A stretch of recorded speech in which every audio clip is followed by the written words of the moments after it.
Peace and love, love and peace, hair grease, jerry curl, pork chops, and vegan pie, ass shots, and workout chapters. This is Terrace Martin, and you are tuned into Day One Radio. Not Day Two Radio, Day One Radio. Welcome back to another episode, another installment of Day One Radio, right here on ablradio.com. That's Art, Beats, and Lyrics Radio to be exact. Make sure you download the very free, very accessible smartphone app for your iPhone and Android devices. And also make sure you check out the entire Day One Radio catalog at day1radio.com, or you can download us in the iTunes podcast section. My name is Maurice Garland. I'm one of your gracious co-hosts, and to my left I have Nadine Graham at Mad Fresh Daily, madfreshdaily.com. To my left is Brandon LSK, the world famous BP. What's happening? Shit, BP, man, you brought one of your West Coast homies in the building, man. Yeah, man. This is a dude, like when I talk to people that I feel like should be up on music, and I ask them, do they know who he is, and they say, well, kind of, or nah, I don't. I feel like the need to put them up on game because he's very important to the culture right now. Hell, actually, you put me up on him, actually, because I remember we were sitting in that truck you had at the time. You played Riding for me for the first time. Whoa. Yeah. Riding and Rolling? Yeah, we did that in Atlanta, too. Oh, shit, I ain't even know that. At Dirty South Studio. Yeah, the voice you were hearing is a producer, performer, rapper. I never know if it's saxophonist or saxophonist. Both. Yes, yeah, tomato. Terrace Martin. What's happening, bro? Oh, man, I'm happy to be in the building, B. I'm happy to be here. We finally got up in Atlanta. For sure. No doubt, man. Good to see you, bro. So you riding high right now, man. Working on an album, bunch of Grammy nominations. Yeah. Life is treating you well right now. Yeah, man. I'm just, even with all these beautiful blessings coming my way, it's like I'm just writing. You know what I'm saying? Yeah. I'm just literally every day. The only difference is now is maybe a few more phone calls. You know what I'm saying? But are these phone calls that you're actually answering, or you're like, no, for like talking to this person? Both. Okay. both, and that's only because with a record, doing a record of that magnitude, the Kendrick Lamar to Pimp a Butterfly, which is not all I've done, but that seems to be the big hoopla right now. Doing a record of that magnitude, you have a lot of other artists that call you and pretty much want you to work with them, which is totally cool, and I love working with them. But then you have a selective few of artists that call and want that sound. Yeah, you speak of that sound, man, because, one thing that came about when the album dropped, like we saw a lot of think pieces about how black the album was, how it had like a throwback jazz sound to it.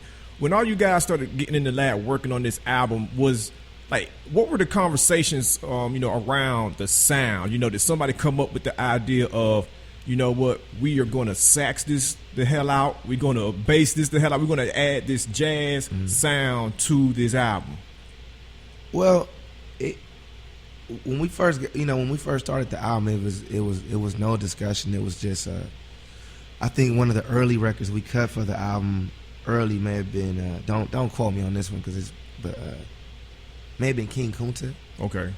And even when you listen to that song, that was an early song, because now when you listen to that song versus the rest of the album, you could kind of hear where we took a turn. Yeah, that and I Love Myself. Yeah. Well, that was early too, but yeah, definitely. But you can kind of hear like where we took a turn, but the sound wasn't really discussed.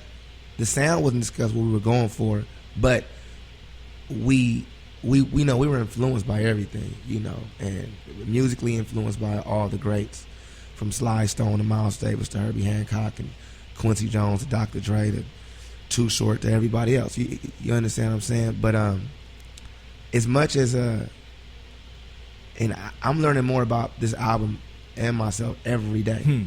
Like every time I do these interviews and I hear these outlooks, I want to ask y'all questions. Yeah. You know what I'm saying? Because even now the album's no longer mine, it's y'all's. So right. just I think just with the concept of we were more inspired by life, what was going on around life, than music, And we didn't, we all love our peers, but we wasn't listening to that guy saying we need one like that, or we wasn't listening to what's the top 10 saying we need one like that. You know, we were inspired by the things that's going on, even starting as far as back when they didn't do nothing for them people down in New Orleans for Katrina, all the way up to today. Right. You know, and then that being combined with just the history of our culture. And now in our generation, we are seen, I believe we're seen because of these camera phones in first light of what really happens. So this is not regular what's going on to society. This is not regular what's going on to the African American community. This is not regular. We thought it wasn't regular because we never saw it. Right. So now that it's regular, we're seeing it. It's weird. It's creepy. So is it though? I think it's weird and creepy to those who haven't experienced it. Well, I'm gonna say this. You're right, but I mean, even with us, I mean, I grew up in South Central Los Angeles, right? I thought the police were supposed to harass you all your life. Right. I didn't know they was, because they haven't protected me from shit. Right. Nothing in my whole life. The police haven't protected my family from anything, or my people from anything growing up in LA. They haven't protected any of us from if anything, they've added to the problem. They've added to the self-hate and everything. So for me, that was just first thing. But now seeing it online, you know, and me saying, wait a minute, I have a brother in New Jersey that just got choked out by the same enemy I'm going through. I have a little cousin or a nephew in Florida that just got killed. You understand? And I have a million other stories. The cat in Ohio, I have all these family because I call all of us a family. Yeah. So I say brother, cousin, sisters, mamas all the time. So we're all going through this. Whoa. But wait a minute. Now, they're killing these people. They're killing. No more beating up. Next level. That's what I'm talking about was like, whoa. And they got cameras. You can see it. And these people are still getting away with things.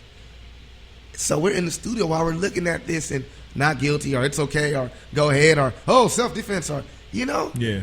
It's hard to listen to a top 10 record and dance when this is going on. You know, it's hard to even want to compete with another artist when this is going on. It's hard to even want to make people, it's hard to think about turning up when this is going on. Right. It's just hard for us. And I'm only speaking for us and my like, well, as musicians, I mean, you talk about those things. I mean, what is the thing that makes a musician want to do that? Because I mean, we got musicians all the time. I mean, everybody got Twitter, Instagram, Facebook. They all seeing it. Some folks may have the reaction where, you know what? Let's take our mind off of this. Everybody doesn't necessarily have like the Marvin Gaye what's going on approach. Some folks might have the other the other Motown artist approach, like, oh, let's dance in the street. Let's take our minds off of it. Yeah, and that's a good approach. First of all, that era, everybody was in tune. Yeah. You know, if there was a harsh thing going on and somebody wrote a love song at that time, it was to soothe. It was still a mission to soothe, but the mission was still there. What's going on now, you have a lot of musicians. You have a lot of singers. You have a lot of rappers. But you don't have a lot of artists. You understand? Yeah. And it's a difference. A musician is somebody that play an instrument. An artist is somebody that's heavily influenced by the culture. Definitely. You know, so that's kind of where it stems from. And I feel like now, instead of soothing, it's a lot of escapism. Yeah. Well, it's a lot of escapism and a lot of ignoring. Yeah. Yeah, that's definitely You real. know, it's a lot of ignoring. Another aspect of the album that I thought was really interesting that is different from what we're seeing now in this kind of microwave age is you guys took almost 2 years to make the album, and there was real, I hate the real musicianship, but when I say that, I mean you had people come in and write and play music as opposed to just taking a sample and rolling with the sample, or as opposed to just playing something over. Like, y'all went really deep and intricate on just about every track. Was that a concerted effort when you first walked in the door? Did y'all kind of just go where your spirits were taking you? Yeah, we definitely just went where our spirits was taking us. You know, nothing was a preset, nothing was, you know, I mean, just like I said earlier, like we didn't, you know, the only thing I remember about the real creative process, hands-on, is when you got to the front door, you left you outside and you walked in and became a straight vessel, and everybody was on one accord. You see what I'm saying? Like, you can't move nothing if you're not on one accord, because can't one man do it alone.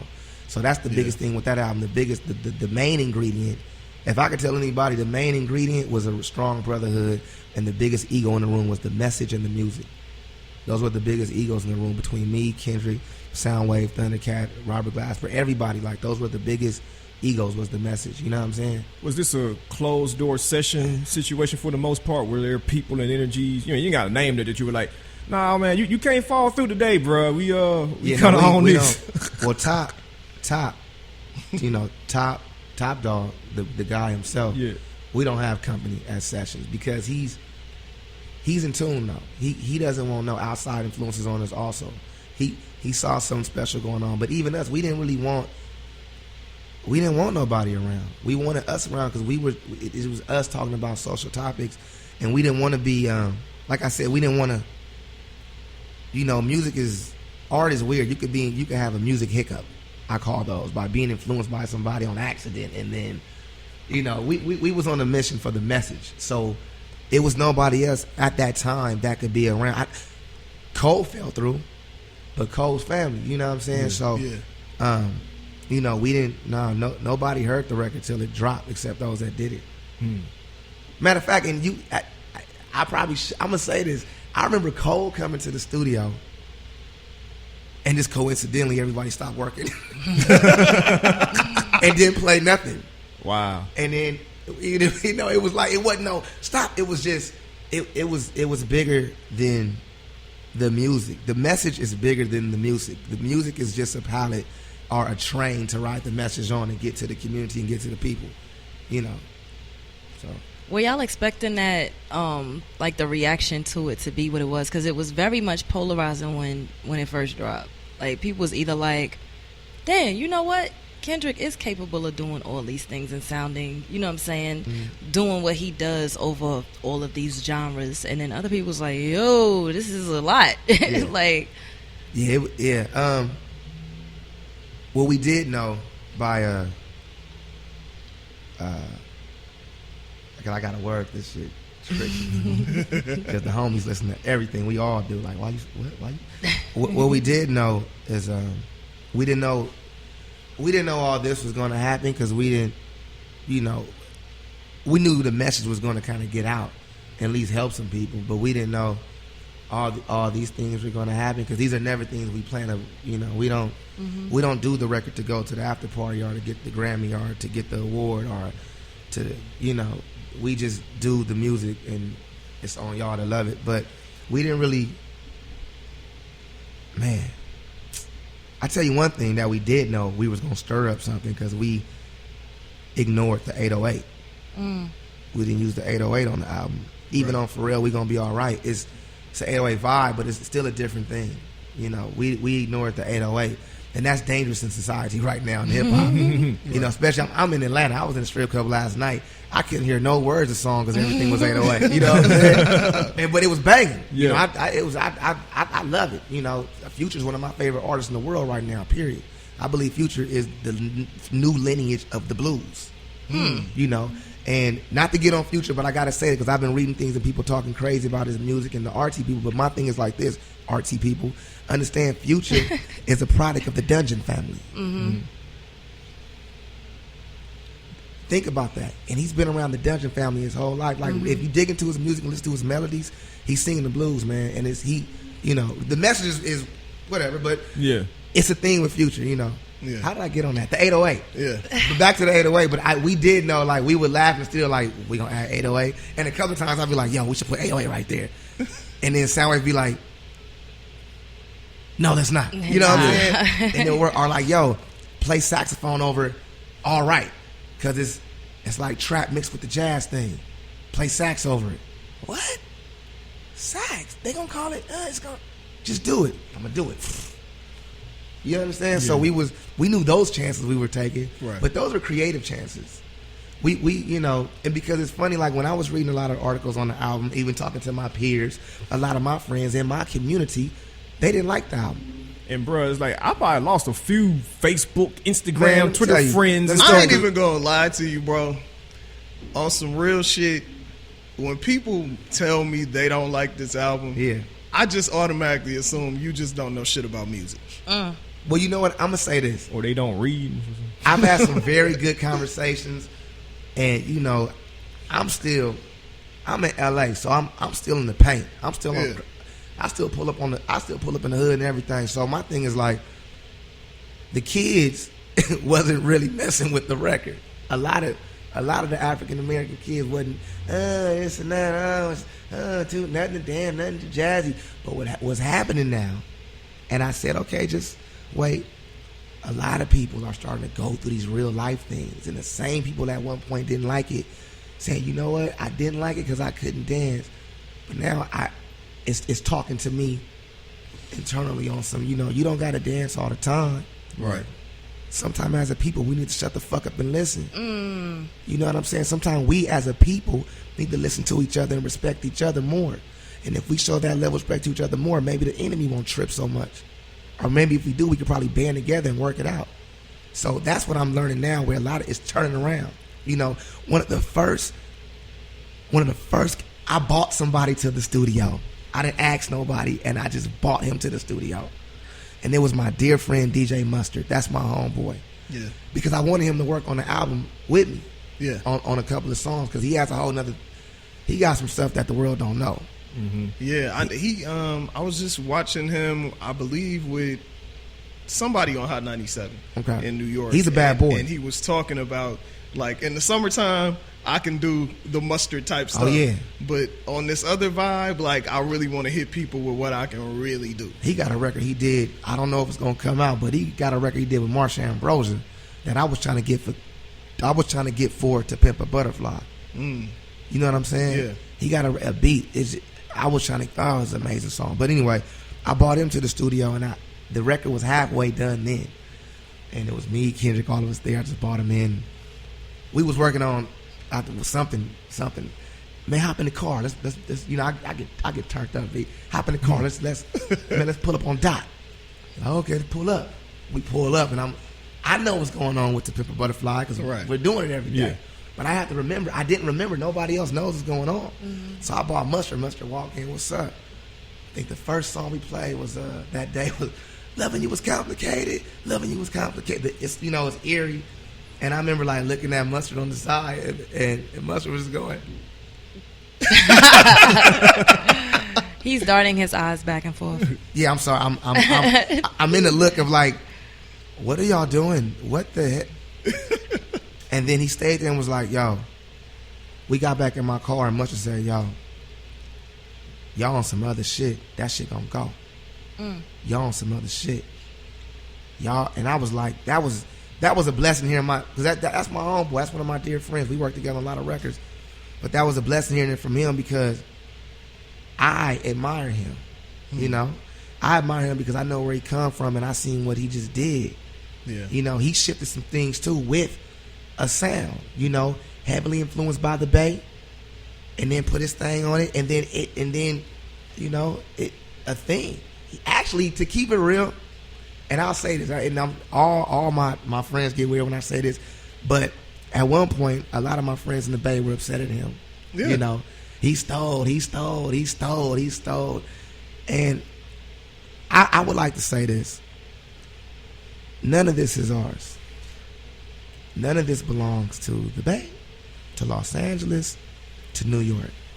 Everybody is influenced by everybody because LA didn't invent the talk box or the clap. Oakland, the Bay didn't invent the 808.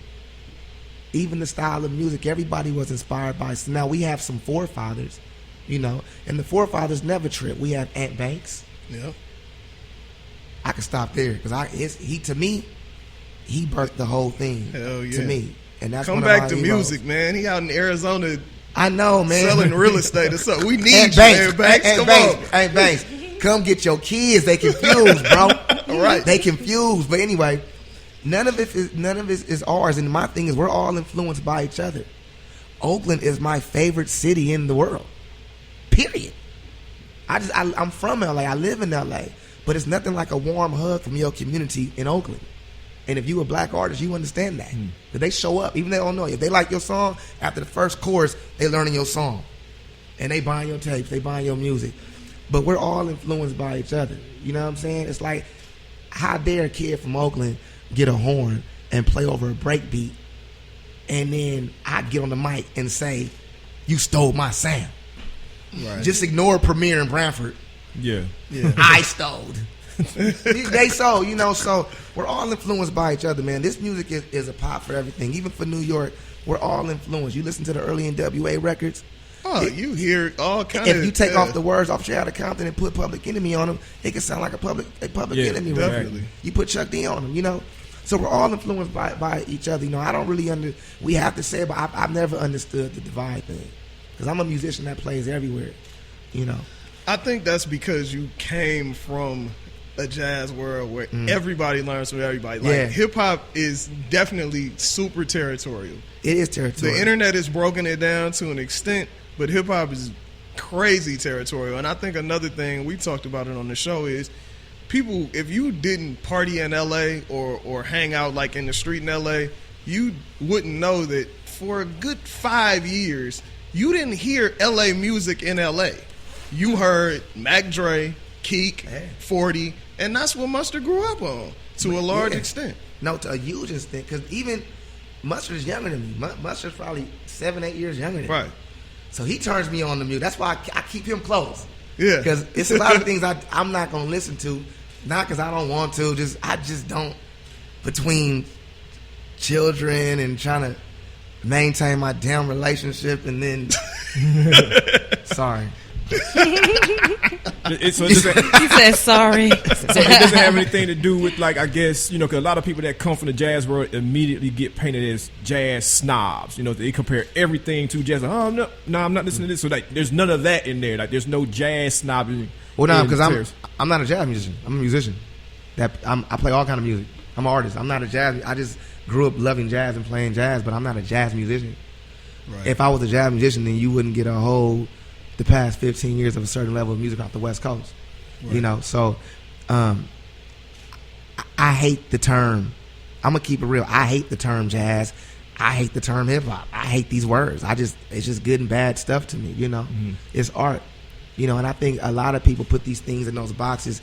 We got to be careful of those boxes too, because those boxes are set up to control the art too. Because that's why radio is kind of strange. They only play one thing. It used to be, my father said in the 70s and 60s, one station, play everything. John Coltrane, the Beatles, James Brown, Temptations, play everything. It was only one station in each city, bro. Yeah. It wasn't 5 and 6 stations. So, I think, I think society just put these names on them, and the higher powers do just try to control things. Because first thing you think of jazz is this, laid back, cool, hey, welcome with the next tune. True. We don't realize, like, I just played New York with a crowd full of people, and the first song I played was for free. The intro I played Wade in the Water, because it's a message to everything I do. And when I play for free, I'm not saying I'm laid back cool. I don't play laid back like that. If you come to my show, you'll see. You come to my show, it's spiritual, and it's for real. It's spiritual, and at the same time, I'm saying fuck the police through my horn. Like John Coltrane was saying to fuck the police. Like Miles Davis and every other musician back then that was really going through the back door to play to soothe people through the civil rights movement. You understand what I'm saying?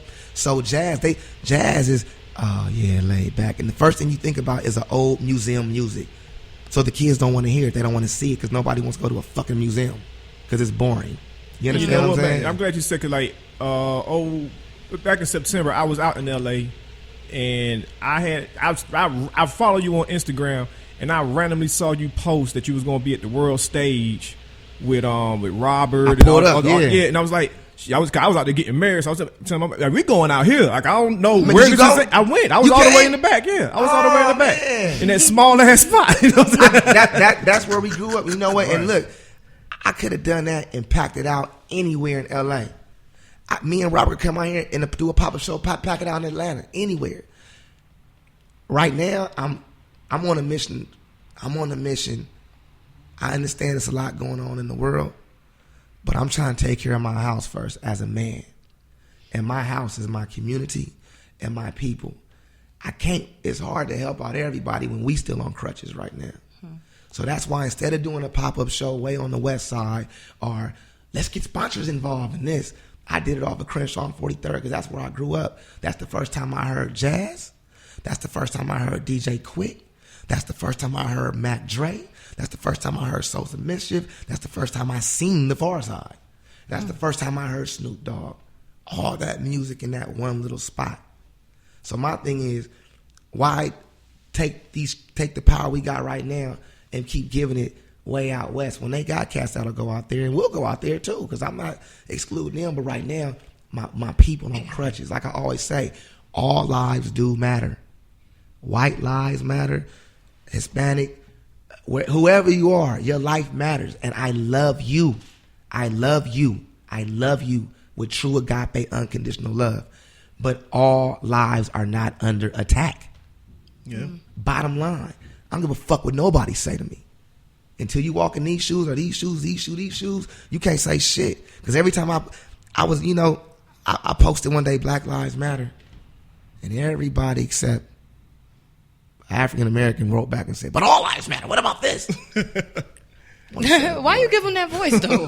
Wait. Why? Because that's how I feel they wrote it, and that's how they look like they said it. When I look at the picture, we all grew up on Richard Pryor to a degree. I think everybody gets that from Richard Pryor. No, Why you give that voice? Well, man? because you know why? Because it was offensive.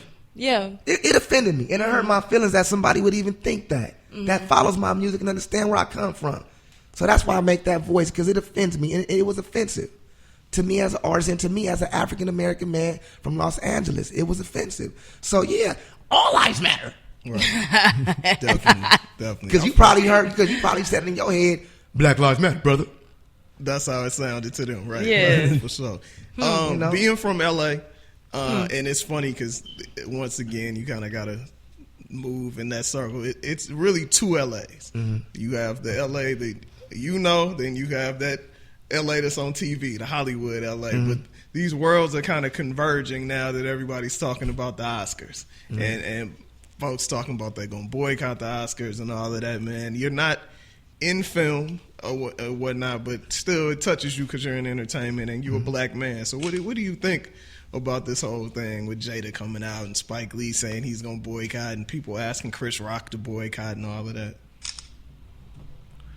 Man, I don't give a fuck about the Oscars, man. I don't give a fuck about, man. People is dying, bro. People is dying out here. You know what I'm saying? Like, I don't do music for a trophy. Right. I don't do the art for a tap on the back. I do the art because God told me to do the art. I don't give a fuck about nobody saying it's good or bad. I do it to try to heal somebody. You know what I'm saying? So if I'm not nominated or this and that, like, come on, man, because none of us that's complaining about an Oscar grow up getting an Oscar. We didn't. Come on, man. You feel me? But I'm not mad at Jada because I do, and I understand the other side too. Yeah. Where it's like I put in all this work and I can't get a tap on the back. But what weighs more in with my spirit is I don't do it for the tap. That's just me personally. And I'm not saying she does. Everybody's upset because Snoop is always upset about the 16 nominations? And that is crazy. That's weird. It is crazy. But at some point, my thing is I can only speak for Terrace Martin. I don't do it for a trophy. So when everybody complain, I'm still trying to survive out here. I'm still trying to take care of my children every day and deal with some other things going on. So I really don't have the time. Maybe I'm not at the financial level where I have the time to sit back and just pay attention to bullshit yet. But I don't think I never will. Because the Oscars are tap on the back. If everybody get an Oscar or a Grammy, that's cool. If the Grammy gives us the Grammys, cool. If they don't, we're still going to push this line, bro. Man, y'all odds are pretty high. Y'all got damn up for 11. But on the flip side of that, and we've talked about this before, like it's one of them things where when you do something, it's just human nature to, at least a part of you, want validation. Yeah. But at the same time, when you look at the reality of it is, a lot of these people that are making the decisions don't get you and don't care about you. What kind of, and I really never trip, but what kind of pissed me off when switching lanes to the Grammys is the fact that the Epic wasn't nominated for jazz. Like, and he's talking about Kamasi Washington's that's one album. of the most important black albums of the last a minute, some decades. Like, what? And I know that's your guy, Kamasi Washington, for sure. What were your? I mean, I know that your overall big picture, higher level thoughts on that, but from your gut, like, when you saw that, like, what was your reaction? Well, Kamasi is a whole different thing in his own. Kamasi just took he just took the energy he just took the shit to the next level. Being a true artist it's a responsibility that my father taught me young. Some of us do it for different reasons. me and Kamasi and Thundercat and Ronald Bruner and Ryan Porter, it's a crew of us that knew each other before we all started playing music. You know what I'm saying? And our fathers play. And we all come from the kind of households where the fathers paid and cooked black beans and, you know, the old school wooden chairs. And so we playing Donny Hathaway. So, and this is really honestly speaking, even with the epic about the Grammys, it's like, we know that, you know, it's they don't let everybody in, you know. They can't overpower the real message too much. They gotta just pacify you. They gotta pacify. Give you a little bit. Because what happens is, I mean, if it's too many brothers in power, I mean, man, you know, if it's too many, because Kamasi record is more deep than people think. Because first of all, it's not a lot of words on this record, so the fact that it's moving through your heart and you're understanding what he's saying because of the instrument is a thing. But by him not going back, being just sharp on your question, it's hard to answer that because we don't give a fuck. So it's like, it's hard to answer something to care about because we don't. Were you surprised though? I was surprised. Oh no, I wasn't surprised. I was surprised. We did good, Kid, Mad City. You think I'm surprised? You think I'm surprised? Right. I just feel like it's jazz, and I guess because I'm not as knowledgeable about that world as I am about R&B or hip hop or even pop to some extent. That just, I'm like, bruh, it ain't too many albums that you can name check for jazz. And no disrespect to Kenny G or Harry Connick and them dudes, this ain't that. Like, this is real legitimate jazz music. Well, you just mentioned, I mean, and Harry Connick and Kenny G are amazing artists in their own right, and they do their thing too. Kamasi may be a bit too powerful though. Kamasi may be, and he's gonna get more powerful. Because he is you know, we just did New York.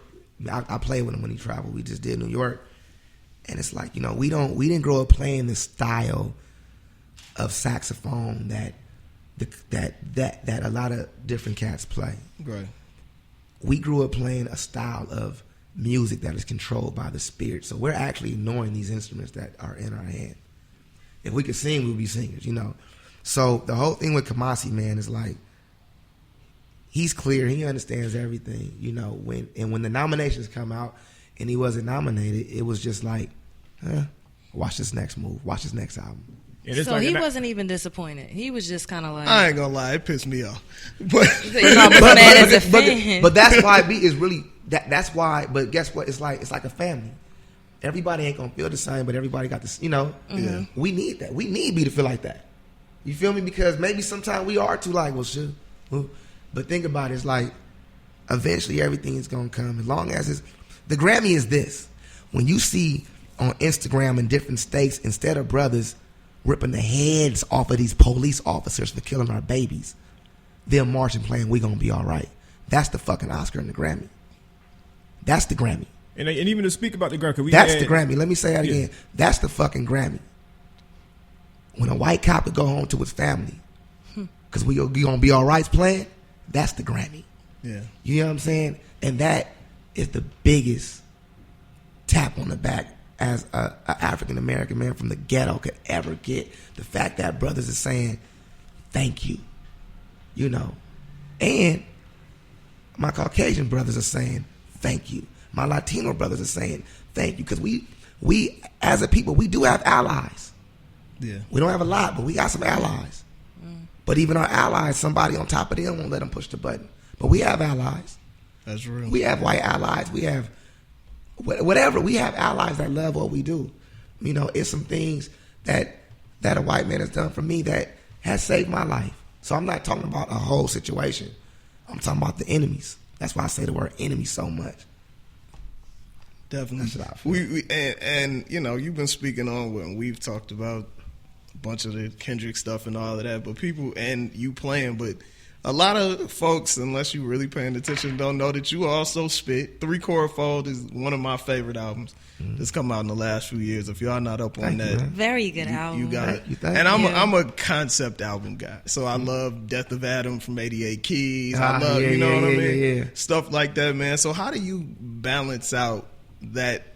like just getting out that energy? Because knowing you, I know some days I feel like rapping. Some days I feel like producing some jazz. Some days I feel like producing a YG record. You know what I mean? Like, so how do you kind of balance that whole thing?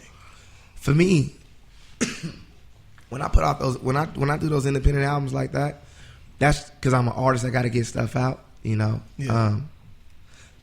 The rapping thing is something I grew up doing. I don't do it at all no more. You know, I love it. It's fun. I'm not gonna lie to you. After YG's last album, after YG's last album, is when I realized I don't want to rap no more because A, I can't remember the words at the shows, and then B, I want to focus. I want to give all my focus to the palette of music. To the bed, so a MC could lay on it. Because my thing is, you got J. Cole, you got Dot, Drake, you got some bad cats out here rapping that ain't playing, huh? Irk, oh yeah, Irk. You know, Irk. My bad. Let me say this because Irk is in that list too. I just heard a recent Irk. Yeah, he dropped a song today. I gotta get a chance to listen to it. I love Irk. Irk is my favorite. Definitely one of my favorite MCs. Definitely from the up north, he's my favorite MC in the Bay. Yeah. No, he's my favorite artist, not MC. I'm sorry, my favorite artist because from he does it all. Photography, beats, songs, and just he rides a bike, bro. Yeah. Around town. Yeah, he does. I don't even think I seen brakes on the bike when I saw the bike. Nah, I think it's a fix. Yeah, no brakes. That's amazing. And Irk is he's crazy. an OG. I love her, OG but shit. yeah, I love her. Wait, I want to ask about the artwork on that joint, though, the 3-chord. That joint, with the chicks behind you and they both look pissed, that's and you serious, look though. content. You know what's funny? That's an Instagram photo. That really happened. He just that really represented what I was going through at that time. Yeah. Like I said, I'm really inspired by life and everything that really happens to me. That's why I don't rap about shooting people because I never shot nobody. I only rap about what I've been through, which is usually a relationship but that was a real thing. I was dealing with a few things. I was dealing with music and dealing with some relationships, and because that record it's about both. It's about just relationships between whatever it is, whether it's addiction, whether it's a woman, whether it's an art. I use a lot of women for metaphors and different things because that's what everybody seems to be able to relate to is the relationship situation. That particular album, a lot of it was about a relationship, about me being with the woman at first I didn't understand, and then me getting a woman that I thought understood, and then this and that. It's really pretty much the Last Dragon story that everybody searches for security in everybody else, but security is in yourself. So that's really the concept of really that. It's like I'm searching, and I'm talking, But that cover, the girl to the right and left, I wasn't dating those girls. Yeah, no, clearly, but I mean they. But wait a minute, what was that face? No, nothing. I wasn't dating those girls. You made a face like it was something else going No, on. no, Okay. I had some on my nose. Hilarious. But I was, and if you look at the women, both gorgeous, beautiful women. Really pretty. One is extreme with tattoos. Right. One is kind of, you know what I'm saying? Modest. Cool, modest. Yeah. What's funny is that you would think that the one with tattoos was the wrecker. Right. But it was the one that had the modest thing that kind of frustrated me. And the one everybody thought was the bad girl was really the angel in a lot of ways. So did you Photoshop them in? Or were they really in the same place at the same time? I know them. Okay. I gotta say, switching gears a little bit, you made me listen to YG differently. Did I? When you were talking about just how you were recording this, I guess, Still Crazy. Yeah. And working with him on that and just kind of explaining how involved he was in his process. And I don't think a lot of people really get that from him. But I will say the records, especially this Twist My Fingers and then Bends and all of that, sound very deliberate. And I think that's what I kind of saw from what you were telling me. But speak a little bit on just like what you learned from him and just working with him and the difference between working with him or working with Dot or working with Schoolboy or whatnot. YG is one of the closest human beings to me that I could truly say embodies the art. He is a real artist because he's influenced by everything around him to the point. I remember being in the studio with him, bringing my homegirl. You know, she wasn't too familiar with his music. This is when we was doing the last album. Yeah. And he had that song, I Really Be Drinking, with him and Kendrick, and I played it. And he was in the room, he was like, yeah. And she was like, it's cool. And he stopped and said, he looked at her and said, what you mean, it's cool? He wants to know he wants to know where's your cool stemming from? Right. What do you mean? And I said, no, explain to him the feeling behind that. He wants to know the truth. He ain't like everybody else. Right. He want to know why it's cool or why it ain't cool. And she said, it's cool. It makes me think. He said, okay, cool. And he go back. YG is a sponge of life, you know, more than a lot of these people that we call artists. More a lot than these deep, the deep guys that, you know, more than a lot of them. Right. You know, it's only a few cats that I've only worked with that I feel are really in tune, and YG's one of them. Now, YG is the balance to the culture. YG is the guy that he just gave a reference saying back in the day, you know, some cats in the 60s would do freedom songs. Yeah. And some cats did songs that wasn't talking about none of the struggle, just to soothe. Right. YG message is literally the soothe because he's aware of everything that's going on in our community and he hurts like every other artist. His thing is like, man, let me try to help our people soothe, forget about it for a minute, and then Kendrick will drop, and then we'll come back with my record, and then that'll drop. So them two always play that game. They talk. Oh, they discuss. Who's dropping? Okay, well, what you doing over here? What you doing? Bam. Because it's the balance. Yeah. You know, it's the balance, and that's a real thing. It's not, YG's not just doing these records like, hey, tear the club, nigga, we're gonna turn up, it's gonna be packed. He like, nah, this shit is fucked up. Let's have a good time. Because as a people, at least let us have a good time for 4 minutes a day. Yeah. And then go back to what's going on. So it's like, YG is the balance to the culture. YG is the balance to the Kendrick Lamar. You know, My Crazy Life was the balance, the good kid mindset. Oh, most definitely. You could the hear guy, if you really paid attention. You can, you know, Kendrick is. I feel the guy Kendrick is talking about on Good Kid, Mad City could possibly be YG. Yep. So it's the balance. One doesn't work without the other. Definitely. You know, so that's why people ask me, how can you work with Dad and Jazz? And because everything is the same message. Because everybody listens to the music. Yeah. Fuck the music. I'm spiritually in tune with the message. And that's all I care about is the message. Where do you see, and I as a fan, I have my own thoughts and theories. You always have your own thoughts and theories, man. So, even when we don't want his thoughts, he's going to give us his thoughts and theories. He gonna give it to you. That's why I love him, though. That's my nigga. So 5 years from now, where do you see YG? 5 years from now, where do you see Dot? Well, I don't have that power to see that far. Okay. But I'll say this. I've been playing the horn now.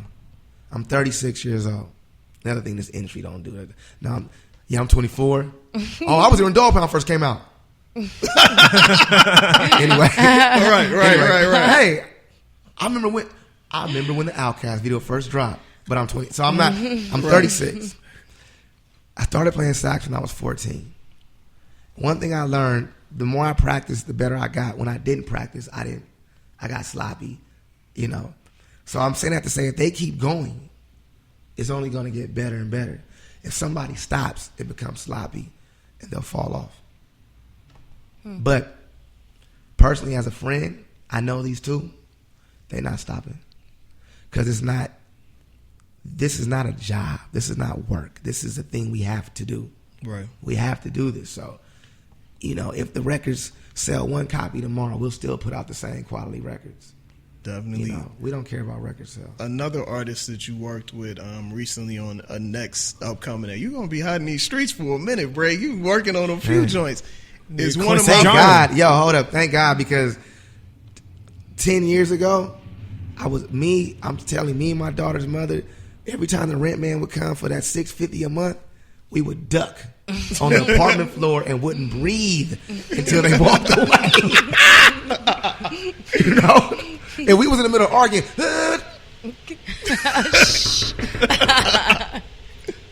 You know, so I definitely praise God. I praise God for everything. You know, I always want to say that. No doubt, no doubt. You worked with, and we have the three of us, I believe, have different opinions on the last Schoolboy album, which I loved. I don't think they liked it much. But we didn't like it as much as you. I loved it fucking album. I thought it was sequenced terribly, but I loved the album. You worked with him on the next joint. So kind of what can we expect? Because I think Schoolboy comes from different angles every time. Yeah. Schoolboy, the next album, to me, reminds me of like if Sly Stone and Jimi Hendrix hooked up with some cool trap shit or some other shit. Wow. You know? He is, to me, the black hippie. Mm-hmm. Yeah. His message is all, if you think, it's really love.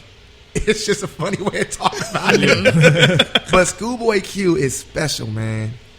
He's special because he knows how to channel that classic, funky rock and roll thing out of you. You know, he ain't tripping on nothing too jazzy. He want to turn up, but he wants to turn up with the guitars and basses and different effects and different amps and play with his voice in ways that'll convey a message to somebody else that maybe doesn't like rap music or something like that. So the Schoolboy Q record is another deep artistic thing for real. Because he's a different artist. He's always alone. A ton of weed. And he's so giving, man. When you go to Q session, you're going to drink $400 bottles of liquor even if you don't know you. You're going to smoke the best medicine. You're going to be loved. You're going to eat the best food ever and play his record while he works. And he's going to do the hookah thing and be, how you doing? It's just so fun and giving in the studio, man. Right. And after, because Kendrick sessions are different. They're a little bit more intense. Yeah. We smile, but it's like, how you doing, man? It's a good day. We about to work, cool. Kanye face. Right. Kanye face. Right, forced smile. Yeah. You know, so the Q session really is, if I could, I didn't go to Woodstock, I wasn't born. Right. But by the videos, the Q sessions feel like Woodstock. Right. But it is a dude right now that's 40 years old talking about he was there at Woodstock. You know? No, he ain't 40. He probably 50. He says he's 40. Yeah. But he's really 70. Yeah. Exactly.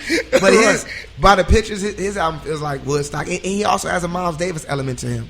If anybody could listen to this podcast and go pick up a record by Miles Davis called Live Evil or Bitches Brew, just that energy. Yeah. Schoolboy Q to me is stemming from that direction that Miles started as well.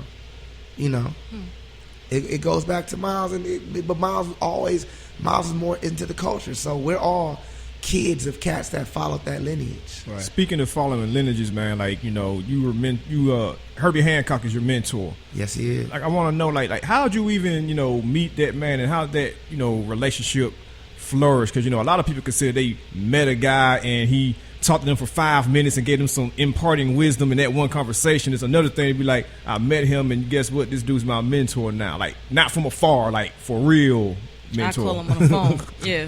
Yeah. Herbie, I got with Herbie. Was the podcast on when I was telling you about the calls I was getting, the different calls for the record? Or was we done a private talk? I think that was in the car. Okay, so doing a record of that magnitude, if we had did a record and it was this successful 10, 15 years ago, the calls I would be getting would be from every other artist of that time wanting that. But because of the music on this, the musicality on this album was so advanced, and I say that with all humility and humble, it was so advanced, the musicality. And you're still talking about To Pimp a Butterfly. Yes, I'm still talking about. Thank you for that. I'm learning as the music on it was so far advanced, technically and everything, that, you know, like we talked about earlier, not only was it over a lot of fans' heads, but it was over a lot of my peers' heads as well. It was more over my peers' heads. A lot of them was saying they liked it just because they felt they had to say they liked it, but they couldn't recite a song. So right. I'd be like, oh yeah, what's your favorite verse? Oh, you one of them? Yeah. You can't have somebody recite the whole verse because they said. No, just say a line. Okay, a line. Yeah, I get that. It was all a dream. I used to read Word Up magazine. Wrong album, buddy. Exactly, you know what I'm saying? So anyway, but now in 2015 and 2016, and this is how we knew the message was getting. Because the calls we were getting were from huge state reps and kings, and the president loves how much a dollar costs. Yeah. It's amazing. And Herbie Hancock, more than a jazz musician, he is an ambassador of the art. So I grew up, I played with Herbie one time when I was 16 years ago. Just played with him. You know, we would see Herbie at jazz festivals. That's Herbie.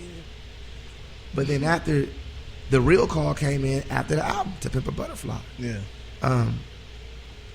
What's funny, you know, I had voiced to Quincy before, like, yo, I really want to meet Herbie. Because I come from that lineage. Herbie Hancock is my favorite musician in the world, period. And always have been. You guys are very similar, though, when you think about I try the to work he's pattern. done. I really pattern myself a lot. I try to. Because to me, he's just my favorite. From film scoring to modern to breaking the door down for hip-hop. Yeah. Rocket. To breaking the door down where MTV allows hip-hop to be. Yeah. I could go deeper with a lot of things this man has done. Even as far as him mentioning about Kendrick Lamar to the Kennedy Center. That's how he got to the Kennedy Center. Right. And he still has yet to even meet Kendrick. He just got him there. I believe that should go there. Yeah. So that's power. Hell yeah. I haven't met him, but I believe that should go there. Make that go there. He does a lot of powerful things for the country that we will never know about, with the White House and everything. That has nothing to do with a piano. It's deep. But the call came from him, and it's a story behind this. I had kind of been hearing Herbie was asking about me, but I'd be like, whatever. What's funny, he tells me the story how Miles Davis found him, and it's like the same story. Wow. But I've been hearing about it. Herbie, really? Okay. This all in a week, and one day I get a text from my friend Kenyon Hero, which is a trumpet player, and he was on a Blue Note tour in Japan with Robert Glasper and Wayne Short, everybody. And he texted me and said, "Yo, I'm backstage, and everybody's talking, and Herbie is asking about how can I get in touch with Terrace Martin?" So my boy's texting me while Herbie's right there talking. So I'm like, what? What? I'm like, man, give my number. He said, hold up. I text back, oh, what you mean, hold up? Like, I'm like, then Robert Glasper called me and said, yo, I gave Herbie a number. He's going to call you. I was just talking to him. He's really impressed by the work. He really wants to just talk to you. And I've been prepared for this conversation. I'm 36. I've been prepared for this conversation for at least since I was 14 with Herbie Hancock. And I said in my head, if I never work with him, I just want to talk to him and say thank you for influencing and inspiring. So 2 months go by, no call. He's Herbie Hancock, whatever. Robert calls me and say, yo, I'm in LA. I got a session with Wayne Shorter. You should pull up to the studio at the Capitol. I love Wayne Shorter. Well, look up Wayne Shorter. Look up Wayne Shorter. Oh, God, look up Wayne Shorter. I said, all right, cool, I love Wayne. He said, and you got friends. So you got my friend Ambrose, my friend Damian Reed, Marcus Strickland. All these great jazz musicians were there. And I walked in, and I was like, cool, I saw Wayne interview. And I looked to the left, Robert's there. I looked to the right, and I hear a voice talking about something, and in walks in Herbie Hancock. And it was like, you ever seen those old Michael Jackson videos where the people faint in the audience? I wanted somebody. It felt like I fainted, man. I want somebody to carry me out. Yeah. Because here it is, looking at. I'm seeing something for real, man. That made it through all these transitions and all these things and all these struggles and playing the music I love to play, and I studied this man, his walk of life, everything. I love Herbie Hancock. And he looked at me and said, hey. And Robert like, that's Terrace Martin. He's like, hey, you're Terrace Martin. Oh, what's up, man? And just like we was meeting one of the homies in the club, he dug out his phone like, man, let me get your number real quick. and he got it. I thought Robert gave it to him, but he took my number down, and we stayed. And then he asked me, he said, "Yeah, man, what are you into these days? I want to hook up with you. I want to work with you on my record." Wow. I said, "What?" He said, "Yeah, I've been looking up your stuff and reading interviews, and you know, I want to. Well, he said first I want to sit down and talk with you." So weeks go by. He went on tour for months, and I never heard from him again. And one day he texted me. Herbie Hancock texted me. "Hey, it's Herbie Hancock. Duh. Hey, what's up?" Do I say, "What up, bro?" Yeah. "What up?" Like, I'm, "Hello, sir." Yeah. So he said, "Yo, man, I was like, can you come by the house? I want to talk to you and see what we could do." So I said, "Well, Herbie Hancock's house, that's crazy." So I went to Herbie's house and we talked. And the first thing he said to me, we talked about To Pimp a Butterfly, and we talked about hip hop. And he said, "You know, from what I hear," this is him. "From what I've heard, I've done some powerful things for hip hop too. From what I hear," he said, "I love it, but it's hard for me to listen to a lot of hip hop because of the language. I come from a different thing. I can't hear. I don't think people got to say these things to convey a message and this and that." He was telling me all these things, and the conversation, it felt like it was going a kind of way, and I was just listening. I want to say, yeah, I don't like cussing either. I don't like cussing either. I'm with you. But then he said, "My friend turned me on to Pimp a Butterfly, and for weeks I just had it. I never listened to it. And when I did listen to it, it was so much cussing this and that." But he said, when he sat down again and humbled himself and looked past himself and realized, I've been missing out. Because he said he played that record and for some reason he heard everything. And he said, "Man, I'm sorry. Like, I've been missing out. I want to know how I can be a part of the movement. Like, I've been missing out." And I told him, "You're a part of the movement. Because this record wouldn't dare sound like this without a Herbie Hancock." Yeah. At all. Because we was making Herbie references the whole record. "Hey, Rob, you think you can play like Herbie a little bit?" "I'll play vocal. I want to do like Herbie a little." You know what I'm saying? Yeah. But in return, because it's our expression, it ends up being ours and we're influenced. The same thing with the Bay. Yeah. How would that hurt my feelings if I heard Herbie Hancock get on the mic and say, Terrace Martin stole my sound? That would crush me, man. Right. That's bad for the culture. So when cats get online and say, going back, even touching that real quick, when people get on radio shows and on radio and say somebody stole something of a culture and they ain't helped shift anything, or they're not God. This music is not theirs. So I dare them say that. That's the problem, because if Herbie Hancock didn't say that, Who are you? who are you? Right. You think Charlie Parker told that to Miles Davis? You know? You think James Brown told that to Chuck D? No, With the funky drummer sample? that's definitely. Come on now, Bay. L.A., come on now. I can say that because I pull up in both places, bro. And they love me everywhere because I speak the truth. No doubt. We gotta we definitely gotta speak on the upcoming album, Velvet Portraits. Velvet. It's beautiful. What is it? Velvet. Yeah, exactly, right?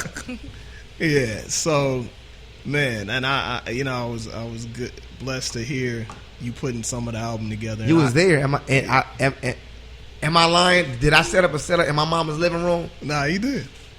My mama's living room with one little speaker and people coming through. Definitely. So, I have a feeling, and I'm sure you have a feeling as well. Whenever the Grammys happen, there's going to be a before date and an after date, regardless of what happens, because people are already paying attention. And through your own new label, you're bringing out this album. Like, how would you describe Velvet Portraits for people who are going to be hearing it, and a lot of people are going to be introduced to you for the first time? Velvet Portraits, to me, it's like another side of me. It's another side. Going back to Herbie used to put out a straight ahead style jazz record, some experimental records, some funk records, all these different things, because it's all music. Yeah. Velvet Portraits is one side of me. Velvet Portraits, the sound of Velvet Portraits is just really, it's like, I'm paying homage to a lot of people musically, without saying words. Musically, I'm paying homage to, you know, because people love To Pimp a Butterfly. So I just wanted to keep paying homage to the cats that did it before me, before this next phase, because I want to keep educating the youth and educating people. So you'll hear a lot of things on it that feel like they've been here forever, because the energy has. But you'll hear different subject matters, or you'll hear things that's what's going on today over it also. And it's just soul music. I keep touching my lip. This is really killing me right now. But I've kissed some strange women, so it can't be that. But anyway. Oh, man. Yeah. It gets rough in those Atlanta clubs at night. Hilarious. You know what? But Velvet Porch is warm, and it's soul. It's everything I do is soul, and it's gonna have a touch of the blues in it. But the message is love. Hold on, and we're gonna be all right. I need to play you the song Oakland. I have a song called Oakland I wrote. You told me about but I just finished it. I have it in my computer, and it's with Layla Hathaway. And love Layla. I felt it was only appropriate because Oakland, the Bay is one of, personally, like I said, my favorite place. And honestly, more than LA, that's my biggest fan base comes from the Bay. You know, preferably that Oakland world is deep. Like, if I get too intoxicated, I think I live there. It's weird. I live Oakland because they make you feel home. But I felt it was important for me to play and write a song called Oakland because I experienced one day I stayed a week in Oakland, and I got a chance to play Yoshi's, and half the club didn't even know who I was. It was me and my other friend named Kev Choice, which is an important person on that side of town because he's keeping that culture thing going too for them kids and everything. Definitely. And we did Yoshi's, and it was just how many people came up to me and hugged me from that city was just crazy, man. And I even dated a girl that lived. I was with her, and she's still a friend of mine in West Oakland. So just like I had to write a song. I felt like I want to give something back to this city. I can't shake everybody's hand and hug everybody, but let me give them a song they can hold on to. And it's a love song about love and forgiveness, something that I think the city of Oakland needs. Definitely. To deeply understand about love and forgiveness, because it's not broadcast on television, but some seasons Oakland can feel like a third world country to me with the amount of violence that's going on that's not being covered. So I wanted them to give them a something to listen to and to be able to just calm down sometime and just think about love and touch. You know what I'm saying? Yeah. I'm standing like this. Fuck this. That mouth. Fuck, I know, but I wanted to give them something they could just love and touch and hold, and that's what that song Oakland is. You know? Definitely. That's kind of, to me, the highlight. The highlight of my album is two highlights. For one, doing To Pimp a Butterfly, a song called Mortal Man, I experienced death and experienced almost losing my father. Yeah. Two things on one song throughout those sessions. Those sessions were weeks long on each songs. One of my best friends, Zane, me and Kamasi's good friend, and a very powerful force in the music scene in Los Angeles, and one of the top 3 saxophone players in the world. Technically way better than me and Kamasi will ever probably be. One of the guys we looked up to, but we played with a lot. And he committed suicide. Crazy story. And then that was one thing, and still having to do the record after hearing that in the studio, writing the chart, hearing he just jumped off a building, and then hearing he's alive. And then an hour later, as we're writing the strings for Mortal Man, hearing he died. Like, whew. You know? So we didn't have time to worry about popping bottles and turning up and all these other things. And I heard a funny song. Never mind. But we didn't have time to do none of those things except pray and be obedient to the art, because that's the only way we healed. And then it could have been 6 days later, my father suffered a heart attack. That's deep as a man that has a father present in his life. Yeah. Seeing the strongest man in your life with tubes in him, fucked up and can't move. I didn't get a chance to fly out and see him because he lives in a whole different state. But the call I got in, right in the middle of Mortal Man. I think maybe the end we were doing the music. I can't remember, but I just remember Mortal Man being dark. And the call I got was my uncle crying, he's dead, he's dead, he's dead. I saw my phone blow up. Everybody's in the room. I go outside. He's dead, oh my God. You know, black people, everybody died. Quick, on the phone, family. Yeah. He's dead. And I remember sitting there for 10 seconds, no more than 10 fucking seconds in silence saying, is he dead? He's dead. I said, okay, let me finish this session. When I come back out, we'll deal with everything. I'll call you right back. Bloop, bloop. I talk to my father every day. We're best friends. But I'm in the room with everybody. Nobody knew this story till after. Right. Because my father taught me. And then even as a leader, my job is just, not saying I was the leader, but the element of musicians were being led by me on this session. Because these are my friends that I brought to the table of the record. Right. And I've always been kind of the guy to get the gigs and the guy, let's go, call it, you know, the round everybody up guy. And I knew if I cracked, because a lot of them look at me like, man, you don't ever feel nothing. You don't feel nothing, and you always smile. I smile to keep from crying. You understand what I'm saying? Mm-hmm. So my thing is, if I crack, and Mortal Man's one of the last records we did, so now we're already kind of wrapped up in the spirit now, so we know this is going to touch something. We don't know what. So if I crack, everything may fall apart, and that's selfish of me to bring that to the bandstand, to their world. To bring my hurt and pain and all this in a room of love and happiness and everybody and no, you don't do that. We have, as artists, we have a responsibility for the people, man. You know, when I hear artists say, I ain't no role model, that's not my responsibility, you're a waste of skin to me. You're a waste of flesh to me, man. We have especially as black artists, we have a huge responsibility out here.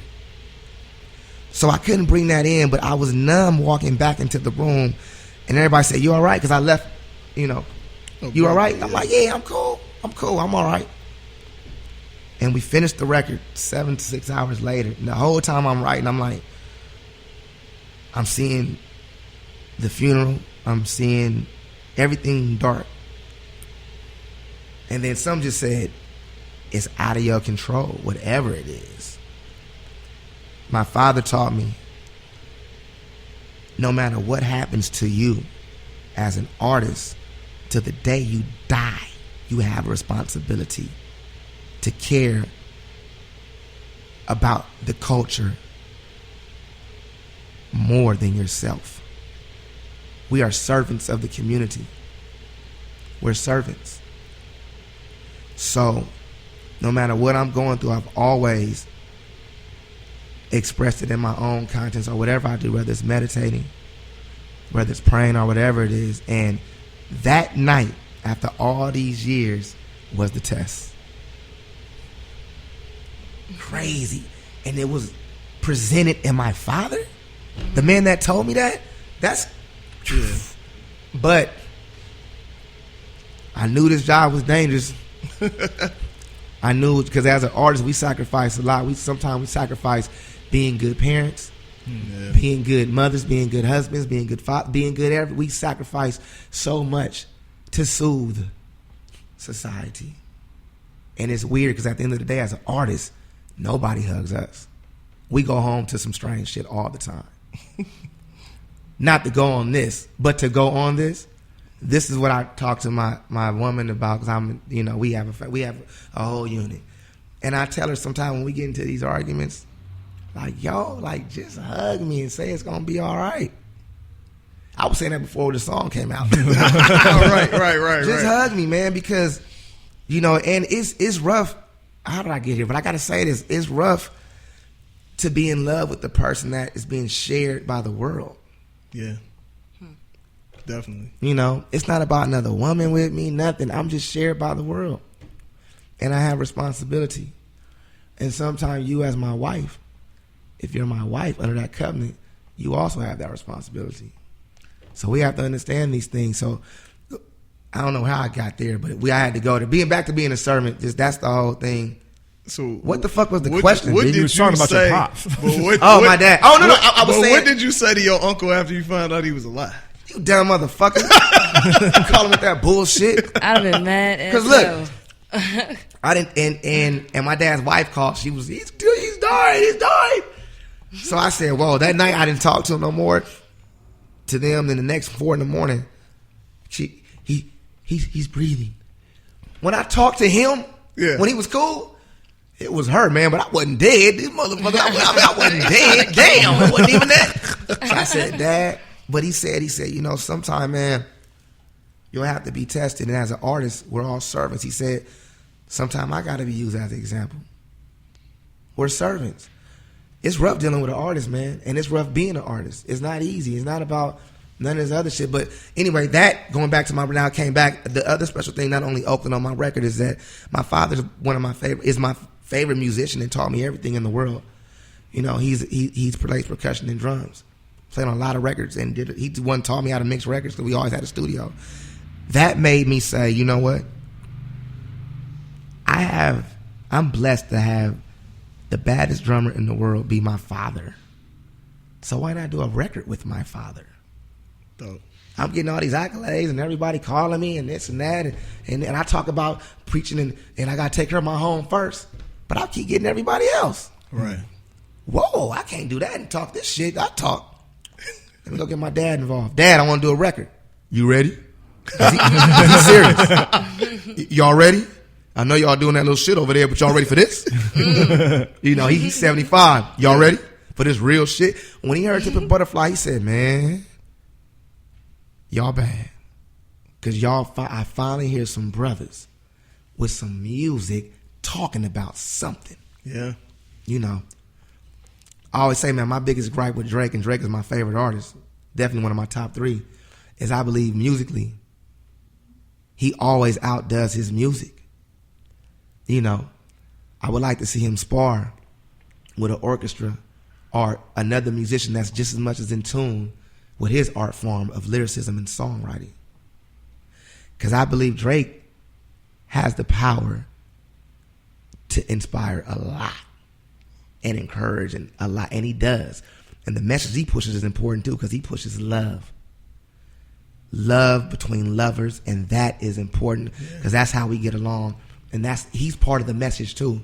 People count him out, call him mainstream, but he's part of the message. He's not talking about nothing but love. Even the whole Meek Mill thing, you could tell when everything was going on, you could tell he didn't want to do that. That's true. He didn't want to do that, man. He's on a mission. He didn't want to do that. Meek brought that energy to the table. You see what I'm saying? Yeah. And you see when you go against the message of love. Oh, It didn't go too well. hey man, I mean, what? I'm a fan of Meek. No. I am, and I say get what you saying. No. Don't damn nothing, because I'm working on a record with Meek tonight. And Ty Dolla $ign tonight, because I love Meek and I love his sense of artistry. I don't even know that man, but I love where he comes from, and I think he's amazing MC.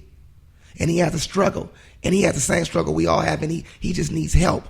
We all need help. Meek is fucking amazing, but He just getting some bad advice. you got to understand, it's still a dojo to be respected, And my thing is, we all just got to. That was the message right there. We don't need to be going against each other. You see what's happening? Yeah. Come on, Meek, because struggle more than he struggle way more than Drake. That's real. He struggle way more than Drake. He's seen dark things Drake will never see and could never possibly imagine Meek Mill have seen. Because you could hear it in his music. You could feel it. It's the same message. I just think things got out of hand, and the level of success could get to all of us when you come from nothing, man. That's real. Because I haven't been here before, but I made a lot of money. And I've lost all of it and lost a home and a family and everything too, from having the same attitude behind closed doors. Yeah. Snoop is my best friend and my Twitter and my Twitter and Snoop is my best friend, my brother, my mentor, and the reason why I'm in this business. Yeah. The reason why I'm with Quincy Jones. The reason why I'm a staple in Los Angeles because of Snoop Dogg. And he fired me before a couple of times because of my ego, because of arrogance. And this is a personal friend that called my mother and said, I had to send him home. He's bothering everybody else. His ego is too out of hand. And that was 90% of my income at one time. You know? So I understand the Meek thing. I get that. You dig? Because Meek is still able to live. I wasn't able to live for a while. Right. Snoop had to teach me a real lesson, and I love Dog for that. We talk every day. We work together every day. That's my big bro. I love him for that. Because I know how not to do it, and I know how to forgive. Like I know how everybody's staying away from Meek right now. Everybody. Yeah. I'm from South Central LA. Crenshaw and Slauson. I don't got a problem with that dude. Right. I like his music. You know, don't nobody got the power to blackball me but God. Meek, he need a helping hand right now. So if I got a little bit of credibility and Ty do, and he a brother, we gonna help him out. Period. As long as he ain't talking nothing negative on the record, we gonna be with him. And the same thing for everybody else. So when I'm at Meek, it's not on no, it ain't that. But I still let it support like he let it support. Yeah. Right. Because remember, he put out this song too. Yeah. It just didn't win. Are we going to count that? Yeah. I don't feel like that should be counted. I mean, he did. Whoa. I don't feel like that should be counted. Now the Meek fan just dissed Meek low key. Oh, I'm realistic though. I'm a fan, but I'm very much realistic. Now, I'm not going to ride with you if you clearly out here looking crazy. But look, I'm going to say this. Miami Heat fan. Goddamn. Right. Hey, look. I'm going to say it again, man. Meek is amazing, and Drake is amazing. And, you know, I think that was fun. It got a little bit out of hand, you know. But I support Meek, anything positive. And I love the thing he's pushing long. He's pushing positivity. And I'm riding with everybody that's pushing love. Like I picked up on something you just said. You said, you know, you down to work as long as you ain't doing something negative. It's like you've worked with a lot of artists. Like you did, you know, Angels on the Crit album, you know what I'm saying? So it's like, is that one of your, I guess, like deal breakers? Like if somebody's like, I need some Terrace Martin on this album. Are you the producer that says, well, you can't be talking about this on my production. You can't be doing all that. It has to be something I'm comfortable with and we can go to work. Well, when they call me now, they know what's up. I'm 36, bro. My son turns 19 in a few days. I'm not getting the calls like I want to, you know, then, like I said, I love everybody. And I just mentioned it, but I don't get the calls like I want to do a song and I want to say, I'm fucking your bitch with Gucci slippers on. Yeah. But I love that song. Once again, shout out to Future. Shout out to Future. I love that song. And I have fucked the bitch with Gucci slippers on before. That's what I'm saying. I love the song. I love the vibe. It's a vibe. It took you to a place. Yeah, man. Yo, it'd be so hard to be the only woman in here, man. Yo, but hold on. And I'm sorry. It's the song, you know. Wait, first of all the women, you know, my motto is always fuck a bitch, love a woman. My big homeboy Superfly from the Dog Pound taught me that at 16. He said a bitch don't have to be a woman. A bitch could be any form of anything. So it's fuck a bitch, love a woman. And I love, you know, when women used to tell me, you know, why are you messing with them, girl? You need to mess with that kind of. I say, well, baby, I wouldn't know the value of you without understanding the less value of that. So we all have. I'm about to take off my headphones. So we all have to work together, baby. And maybe I want to hang with you a little bit too to inspire her to get up to your level, and maybe she could, you know, we can record phone. Come on, baby, 3, 4, 4. But do y'all hear the game? No, do y'all hear the game? Y'all peeping? I'm just saying, so you know. But yo, I gotta and shout out to Gavin is in here taking What's up, photos. Gavin? We were talking earlier about Untitled, the last one you guys did on Fallon. Mm-hmm. Is that something that is rehearsed beforehand? Is it something how long y'all work on it for a minute? And will these joints ever come out on anything? Let's start with the first question. Was it rehearsed? It definitely was rehearsed. We rehearsed it the day before. That's what I figured. It was something. But it was that rehearsed. But Thundercat,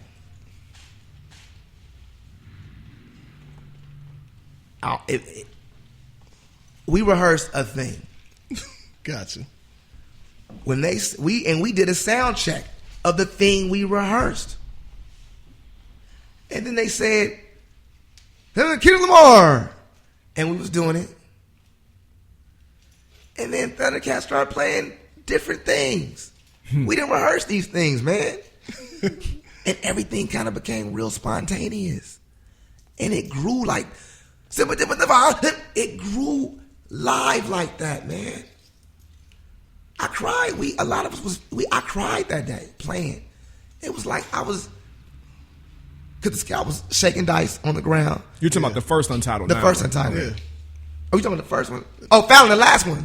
But we saying, I mean, one is the precursor to the next. So. Yeah. Okay. So the Cobra report was, just that was a spiritual thing. That wasn't all the way rehearsed. What we rehearsed. Right. The Fallon one wasn't all the way rehearsed neither. He just tapped on that a little bit. Like, okay, we're gonna spend a couple hours because I just I was in New York. Right. I was in LA when I was in New York. Right. But it's always the day before. Tap on the idea. Then I hit him. I said, man. He said, man, something spontaneous. But that's the spirit. Now that is the spirit of the classic jazz musician. Yeah. That's why I believe Kendrick Lamar is this generation's John Coltrane. Because that is the spirit of living in the now. Yeah. Everything we live in the now. The music we do is in the now. The day after To Pimp a Butterfly came off, we will never do another album that sounds like that. Because that's not the now. That's yesterday. We can't get yesterday back. So how do you top that? How do you top that? We don't top it. We just do something else. Yeah. Most definitely. Bro, you already know how we get down. We could be in here talking forever. Oh, we could do it, yeah. So I just want to thank you for coming through, my dude. Good luck with everything. What happened to the homegirl? It was getting too thick. Coming back. She coming back. It was getting too deep. Okay. Good luck with everything, man. Please, y'all look. When is Velvet Portraits dropping? Velvet Portraits is dropping soon. You know what? I'm in Atlanta right now. It's dropping in October. When we leave here, when I leave here, you may be taking me to mastering. Hey, it's all. I got the album right. Put it like this: because I know he ain't gonna leak it. I'm gonna give you a copy so when we done mastering the album. Yeah. Now it might not. I don't know when it's gonna come out, but it's gonna come. No doubt. Man. But thank y'all for having me. I really appreciate this, man. and these things are important for brothers like you. Really, with these platforms, because we don't get the voice to say these things, because sometimes we get the script what I can't say on certain things. Yeah. And I have to be clever to still convey the message and use those platforms as well too. But it's good when somebody can search through all the safe things we have to say and then say, oh, this is what they meant. Yeah. So then they can listen to this and listen to that and say, now we understand the whole thing, the spectrum. So I want to thank y'all, man, for real. Like, you guys are just as much are part of the message. Like I said, it's not about music. When you have a journalist and doing interviews and a writer, it's only art, and it's only art. And and I can't tell you what's good and bad, because I can't tell you really if your baby is ugly. That's your baby. It's all subjective. Yeah, your baby look just like you. Man, your baby smells so good. Crazy. Yo, thank you, man. We appreciate y'all listening to Day One Radio. Make sure you download us on iTunes, subscribe, rate, tell a friend to tell a friend, and holler at us on all the social media today. The #1 radio.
And we're about to go into this brand new Mad Fresh 5 with Mad Fresh Daily on Kelechi. If you're not familiar with Kelechi, he's a dope artist of Nigerian descent, Mountain Dew Green label winner.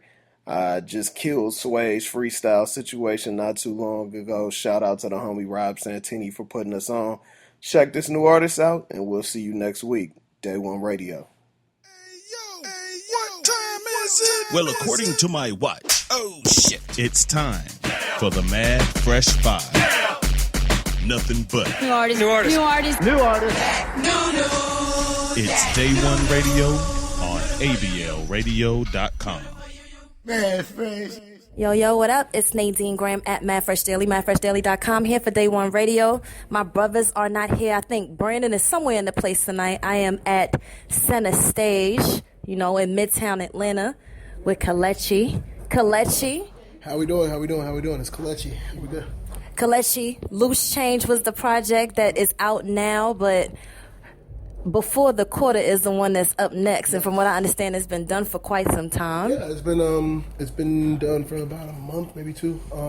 And Before the Quarter, it's an album that I started before we did the collaboration with Mountain Dew.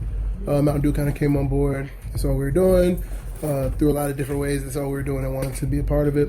Right now, it's done and submitted. We're waiting on some administrative things, and then we should drop very soon. I want to give it time. Very soon. Well, this is the thing. I'm going to give y'all a little rundown of the background. Loose Change, like I said, is the project. It's very, very good. I want to say you are a rapper / producer. I want to say you sang on it too. I sing a little bit. I hold a note. I sang in church, so I can hold a note a little bit. Yeah. My favorite joint on that, I would say, is I Hope God Hears My Rap Song. So pray for me, and if I slow down, can you wait for me? Cause I'm sure that this planet ain't the place for me, making the most of it while I'm waiting patiently. So pray for me, and if I slow it down, could you wait for me? Cause I'm sure that this planet ain't the place for me, making the most of it while I'm waiting patiently. Lord. God, I call upon you on my sleep. When I'm driving, I meditate on Kelechi to make this journey that he left school for, this journey that in the middle of the night I hear doom, doom, doom. I call upon you to make it for him. It's his dream, it's what he lives for, it's all that means everything to him. Is that your mom on there? That's my mom on there. She prays and kind of like I'm Nigerian. So she prays in Igbo and kind of like switches it between Igbo and English, and it was cool because I think my mom's is like she went from like my biggest kind of what's the word? Detractor? Yeah, detractor. That's literally the word I was looking for. Kind of my biggest detractor to my biggest fan now, which is really cool. She definitely 100% believes in everything we got going on. Nigerian culture, education is very huge, so like for her to like fully support me, her and my pops to fully support me like with pursuing things outside of like academics was really cool of her and really cool of him. So yeah, that record's really important to me. Yeah. It's a very, very big song. It's a big statement. Kelechi is from the north side of Atlanta. I am from north side. North side is actually doing very well right now. Y'all got K Camp. Yes, we do. I don't know if you're familiar with Sari the Kid. Yeah, I'm familiar with we all went to the same high school. So oh wow. So yeah, like Sari went to Osborne, K Camp. I went to Osborne freshman year and then like transferred out. But yeah, out there, yeah, like we all went to Osborne at one point. To me, it feels like North Side is good at writing songs. Like you have a certain amount of joints on Loose Change that really are kind of like sing along. Yeah. And that's I do that. I think the point of music is to be a community thing, and like it's not meant to be listened to in isolation. So what I do with my records is I might perform a record that's not even done yet, so I can see how it is for people to listen to it with people. Right. And I might take it back and tweak it, perform it again in front of people so I can see how it works. And it's super important to me to. And I actually got that from Louis C.K. Like he's a comedian, and that's what he said. He does that with his jokes. He'll go out, see what works. If it doesn't work, by the time he gets to his special, that's when he has all his joints. And I was like, why don't we do that with songs? Like, do a song. If it doesn't work, go back and tweak it, do it again. And if you have an idea, it's good, but it might not work the way it works in your head. So I like to do that. Yeah. You with the Standard family? Yes, the Standard is the family / crew / label / whatever. You know what I'm saying? That's all my guys. I'm the first out the gate, followed closely behind by the homie Faye. He's gonna be going. And then my sister Ezzy is gonna be coming after that at some point. But you know, we're building the foundation right now. We're moving forward, so I'm glad with that. But yeah. If people aren't familiar with you, your music, Loose Change, what is the first song that you would say that they should listen to? Right now, if you were going to listen to a song by me, I would probably say listen to Reachin', my single out right now. That's going to be on Before the Quarter. It's featuring Trinidad James, high energy joint. Don't nobody owe you shit, my nigga quit bitch. Woo! And the only reason niggas ain't winning cause niggas ain't listening. Yeah, everybody reach. Sit everybody reach. Yeah. Everybody reach when they know that you the truth. Everybody reach. Yeah, said, hey, when you blow up, everybody start reaching, leeching. Answer to your question ever since I crossed over, man. We talk about practice, what you preaching. What are you gonna do when the change runs out? How are you going to Loose Change running yeah out? I don't plan on the Loose Change running out at all. I don't plan on changing because my thing is I mean, you can get lucky and get money, but like if you're talking about keeping money, that actually takes skill. That takes like being smart. So anyone can get money. That's why I don't play the lottery. I like that. It's a very good answer there. Thank you. Tell the people where they can find you. Find me at Kelechi. That's KELECHIEF on everything.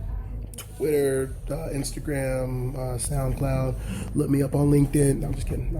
But yeah, Kelechi on everything. And then you have an actual, what's the name for the album? It's a site for the album, right? Yes, beforethequarter.com. You can get all the content that has come along with the rollout of my album. You can go to beforethequarter.com. Stay there for about 5 minutes. It'll catch you up. You know, scroll from the bottom up. We have the trailer for the project, the single, the sway interviews there, so you can see, you know, and catch you on board and get on the train with us. So let's go. Very nice.